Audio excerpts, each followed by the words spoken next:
ঘৰতে হওক নাইবা আন কৰবাতেই নাইবা আন কাৰোবাৰ ঘৰতেই মহিলাসকলে গা নোধোৱাকৈ ভুলতো নকৰিব এই পাঁচোটা কাম। আপোনাৰ ঘৰলৈ আহিব পাৰে দৰিদ্ৰতা।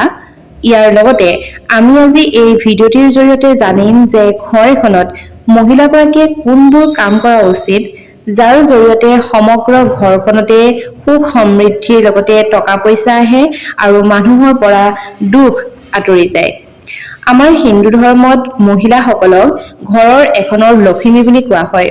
আমাৰ হিন্দু ধৰ্মত ৰাতিপুৱা সোনকালে উঠি গা পা ধুই অৰ্থাৎ সোনকালে উঠি গা ধোৱাৰ বহুতো মহত্ব আছে।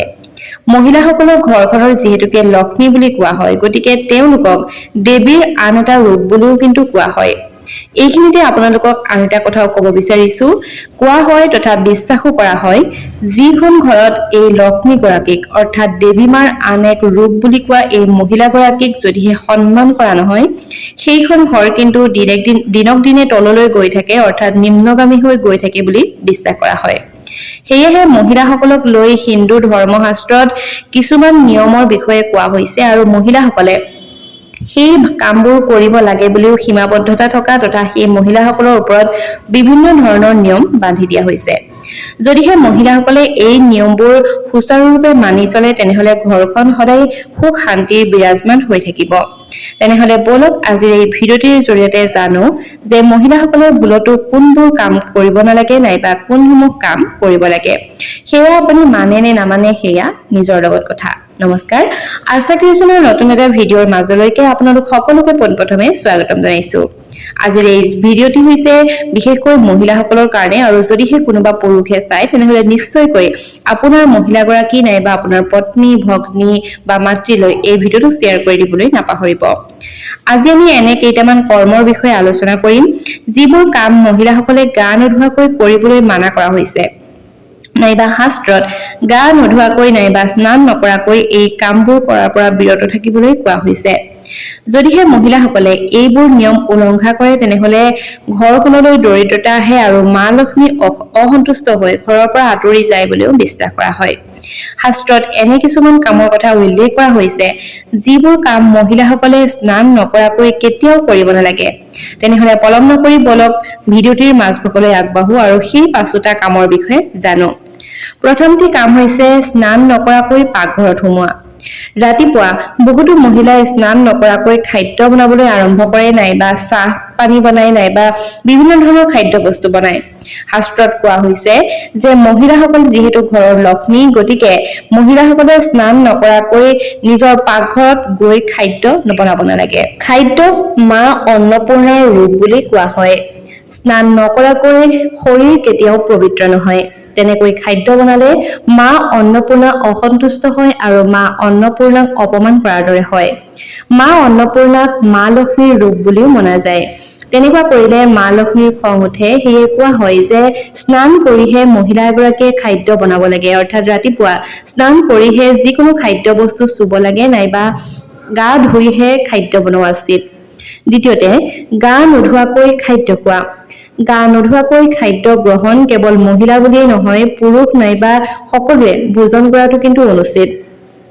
ইয়াৰ কাৰণো হৈছে যে স্নান কৰাৰ পাছতহে আমাৰ শৰীৰ পবিত্ৰ হয়।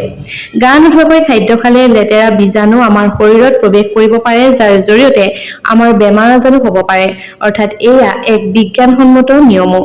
সেয়ে মহিলাসকলৰ লগতে পুৰুষসকলেও গা পা ধুইহে খাদ্য গ্ৰহণ কৰা উচিত। তৃতীয়তে হৈছে চুলি ফনিওৱা। শাস্ত্ৰত কোৱা হৈছে যে মহিলাসকলে স্নান কৰাৰ পাছতহে নিজৰ চুলি ফুলিব লাগে, অৰ্থাৎ বহুতো মহিলাই ৰাতিপুৱা শুই উঠাৰ পাছতেই নিজৰ চুলি আঁচুৰিবলৈ ধৰে নাইবা চুলি ফনিয়াবলৈ আৰম্ভ কৰে।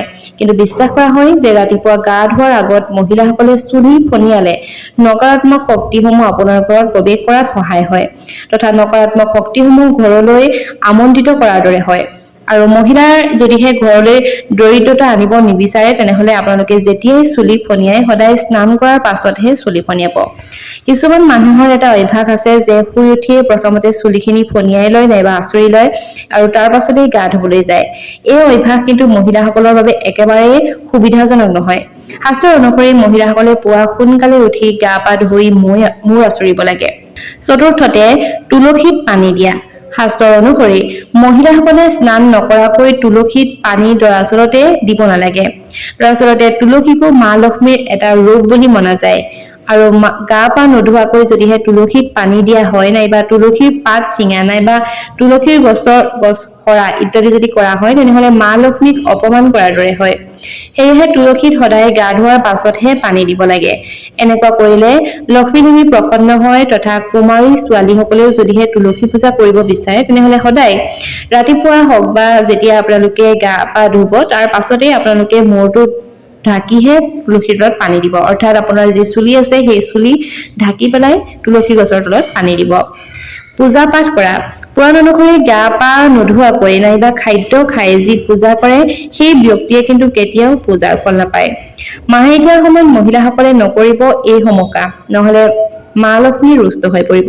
মাহেকীয়াৰ সময়ত নকৰিব এইসমূহ কাম নহলে মা লক্ষ্মী ৰুষ্ট হৈ পৰিব মাহেকীয়াৰ সময়ত ঘৰত ঘৰ সৰা নাইবা ঘৰ মোচা ইত্যাদি কাম মহিলাসকলে নকৰিব আপোনালোকে নিজে শুৱা কোঠাটো ঘৰ সৰা নাইবা ঘৰ মোচা কৰিব পাৰে কিন্তু আপোনালোকৰ গোসাঁই ঘৰ নাইবা নামঘৰ লগতে যি আপোনাৰ পাকঘৰ আছে সেই ইত্যাদি ঘৰবোৰ মাহেকীয়াৰ সময়ত আপোনালোকে নাহাৰিব নাইবা নমচিব বহু লোকে যেতিয়া মাহেকীয়া হয় অৰ্থাৎ বহু মহিলা যেতিয়া মাহেকীয়া হয় মাহেকীয়াৰ দিনকেইটাত এনেই থকা বুলি ভাবি ঘৰ দুৱাৰ মচিবলৈ আৰম্ভ কৰে নাইবা ঘৰ দুৱাৰ চাফ চিকুণ কৰিবলৈ আৰম্ভ কৰে কিন্তু সেয়া সম্পূৰ্ণ ভুল মহিলাগৰাকীয়ে সেই সময়খিনিত খাদ্য বনাব নালাগে সম্পূৰ্ণ 7 দিনৰ পাছত শুদ্ধকৈ স্নান কৰাৰ পাছতহে পাকঘৰলৈ গৈ খাদ্য বনোৱা উচিত ধন চোৱা নাইবা বাকচ চোৱা বহু লোকে কিন্তু এই নিয়মটো মানি চলে অৰ্থাৎ পূৰ্বৰ বহু মহিলাই এইসমূহ নিয়ম নীতি মানি চলা কিন্তু দেখা পোৱা যায় কিন্তু আজিকালি যি আধুনিক সমাজ ব্যৱস্থাৰ লগতে চলিবলগীয়া হৈছে গতিকে বহু মহিলাই কিন্তু এইসমূহ নিয়ম নীতি মানি নচলে ধন নাইবা বাকচ চোৱাও কিন্তু বহু ক্ষেত্ৰত কৰিব নালাগে বহু ক্ষেত্ৰত দেখিবলৈ পোৱা যায় যে মানুহে ৰাতিপুৱা গা নোধোৱাকৈ টকা পইচা হিচাপ কৰা দেখা যায় অৰ্থাৎ ৰাতিপুৱা শুই উঠিয়েই পইচা হিচাপ কৰিবলৈ লাগি যায় শাস্ত্ৰত কিন্তু ইয়াক সম্পূৰ্ণ ভুল বুলি কৈছে ধনু হৈছে মা লক্ষ্মীৰ ৰূপ গতিকে গা পা ধোৱাৰ পাছতহে আপোনালোকে নিজৰ লকাৰ সদায় চেক কৰিব অৰ্থাৎ আগদিনাখনিৰ যদিহে কিবা পইচা খেলিমেলি হৈ আছে আৰু সেয়া যদিহে আপোনালোকে চেক কৰিবলগীয়া আছে নাইবা গণনা কৰিবলগীয়া আছে তেনেহলে ৰাতিপুৱা গা পা ধুইহে সেই পইচা হিচাপ কৰিবলৈ আৰম্ভ কৰিব বন্ধু বান্ধৱীসকল এইকেইটাই আছিল শাস্ত্ৰত উল্লেখিত কেইটামান মহিলাই গা নোধোৱাকৈ নকৰিবলগীয়া অৰ্থাৎ গা নোধোৱাকৈ কৰিব নলগীয়া কেইটামান কামৰ বিষয়ে এয়া মানে নামানে সেয়া আপোনালোকৰ লগত কথা আৰু এয়া আমি কোনো মনে হজা কথা নহয় যদিহে ভিডিওটি চাই ভাল পালে তেনেহলে নিশ্চয়কৈ ভিডিওটোত এটা লাইক কৰি দিব আৰু এনে ধৰণৰ নতুন নতুন আপডেটসমূহৰ কাৰণে চেনেলটি যদিহে এতিয়াও সাবস্ক্ৰাইব কৰি ৰখা নাই তেনেহলে প্লিজ চেনেলটি সাবস্ক্ৰাইব কৰি দিব আজিলৈ আহিছো ধন্যবাদ